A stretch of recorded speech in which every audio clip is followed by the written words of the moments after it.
एक जादूगर राजा की कहानी, छोटी सी कहानी से आज के दिन की शुरुआत करते हैं। ये टाइटल है आज की कहानी का, आप और हम। आप सभी की इच्छाओं को नमन करता हूँ।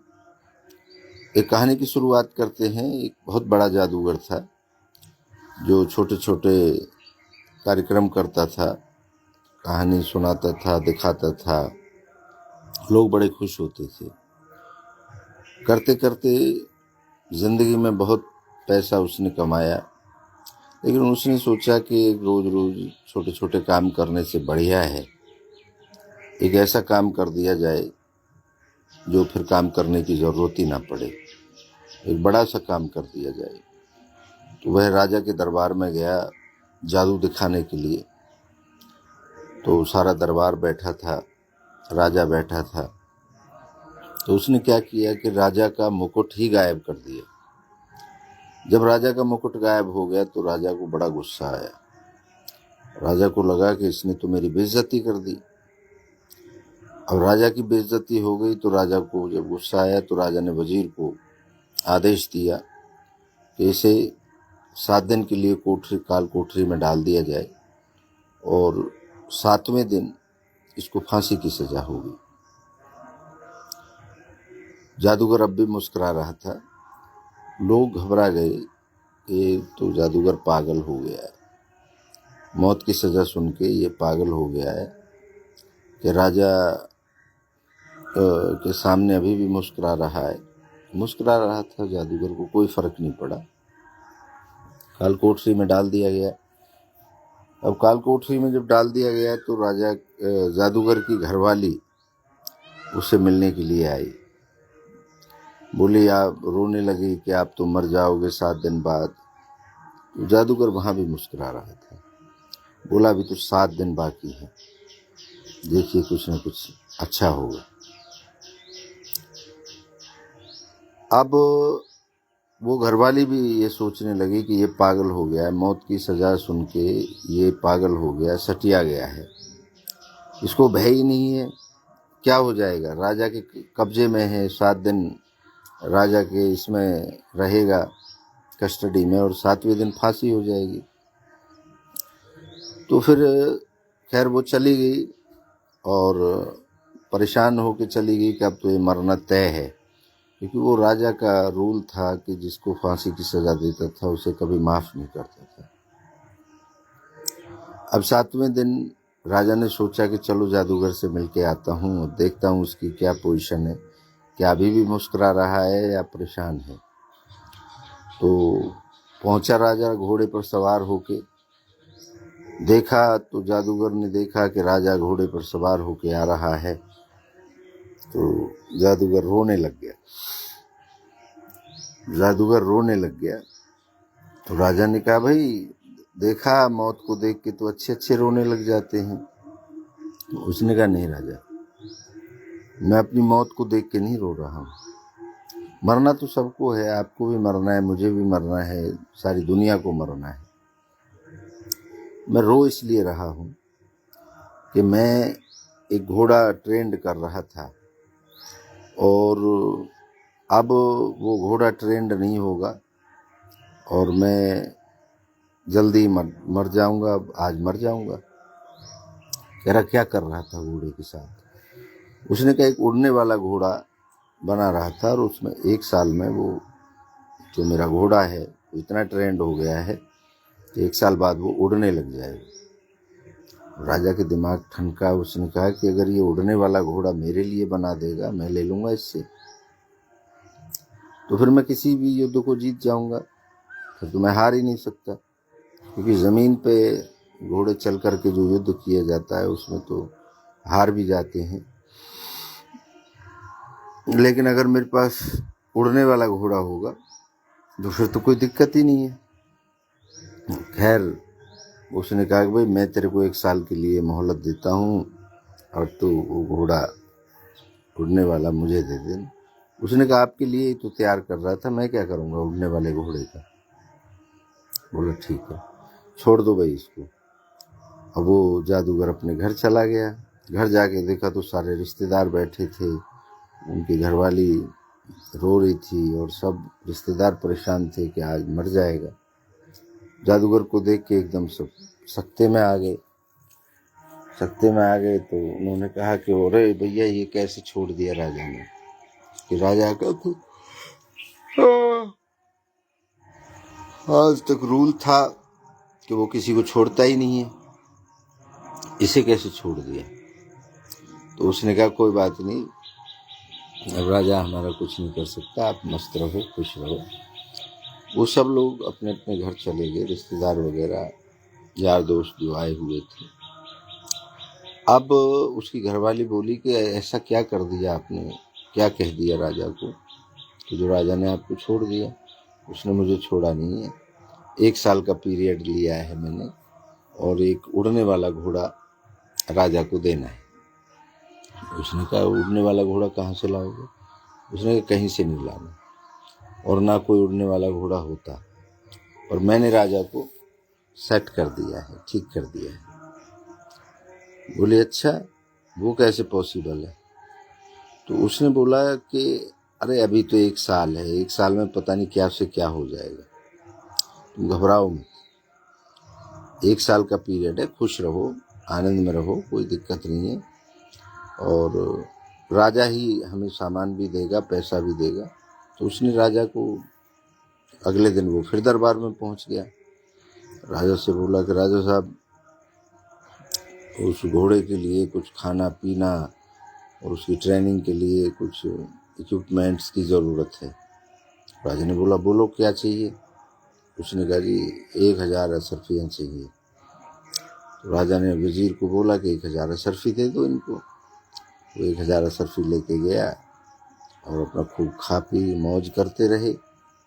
1 हफ्ते बाद फिर पहुंचा कि राजा साहब उसको कुछ स्पेशल खाना मंगवाना है मुझे बाहर से, देवताओं के यहाँ से आता है वो, क्योंकि देवताओं के पास ही होते हैं उड़ने वाले घोड़े। बोला क्या चाहिए? उसने कहा 10,000 अशरफी चाहिए। ऐसे करके वो हर हफ्ते जाता और हजारों लाखों अशरफियाँ राजा से लेके आ जाता। करते करते 3 महीने बाद जो राजा का घोड़ा था वो मर गया। उसने कहा जी आपका तो घोड़ा ही मर गया। तो क्योंकि राजा के घोड़े को ट्रेन करना था उसको, और राजा बड़ा दुखी हुआ। उसने कहा दूसरा घोड़ा लेके आओ। लगे दूसरा घोड़ा तो स्पेशल लाना पड़ेगा, जैसा आपका घोड़ा था इससे भी बेहतर लाना पड़ेगा। तो फिर दूसरा घोड़ा लेके आए तो अब 6 महीने बाद राजा ही मर गया और वो जादूगर बच गया। हमें कभी कभी ज़िंदगी में ऐसे लगता है कि हमारा बुरा समय आ गया है, बुरा टाइम आ गया है, और सब समझने लग जाते हैं कि अब के तो ये फंस गया, अब के तो इसका बुरा वक्त पूरी तरह आ गया, अब इसे कोई नहीं बचा सकता।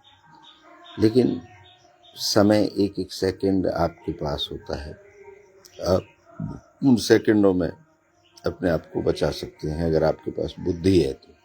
उस जादूगर के पास बुद्धि थी और उस बुद्धि से जादूगर ने अपने आप को बचा लिया।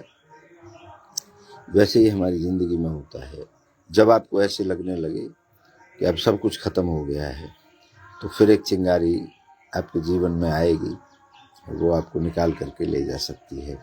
लेकिन आपको इसके लिए सबसे बड़ी बात यह है, मुस्कुराना है, धैर्य में रहना है, क्योंकि जब वो वक्त नहीं रहा तो ये वक्त भी नहीं रहेगा।